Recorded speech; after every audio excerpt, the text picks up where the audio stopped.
Okay, so question 4.31. When a 10 amp current is applied to a diode, the junction voltage is 700 millivolts. However, power being dissipated, the temperature in the diode rises, and the voltage decreases and eventually reaches 600 millivolts. I guess asymptotically reaches 600 millivolts.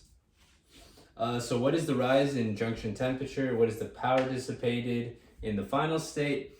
What is the temperature rise per watt of power dissipation, called the thermal resistance? I just said so many words I forgot what I was doing. So here's the circuit. And we force a 10 amp current, the current source forces a 10 amp current through the branch, and we measured the initial diode voltage to be 700 millivolts. I'm assuming at room temperature, right? So using the diode current equation, plugging in 10 amps, 700 millivolts, 0.025 for thermal voltage, we can solve for the saturation current. And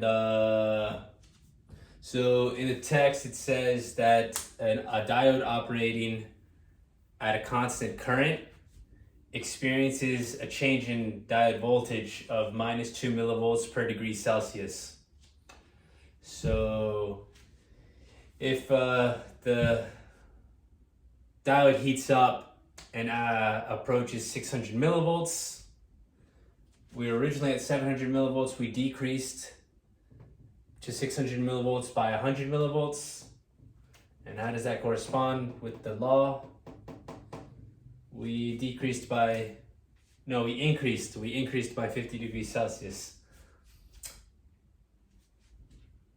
So if we were originally at room temperature of 20 degrees Celsius, and this is all approximation, which is kind of annoying at this point, we would add 20 plus 50 and get 70 degrees Celsius, right?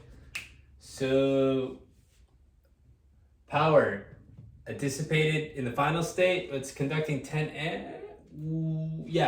10 amps, because this is a current source. It's going to force 10 amps through this branch no matter what. So 10 amps and 600 millivolts, you get 6 watts. So temperature rise per watt, 50 degree rise, 6 watts, 8.3 Celsius per watt.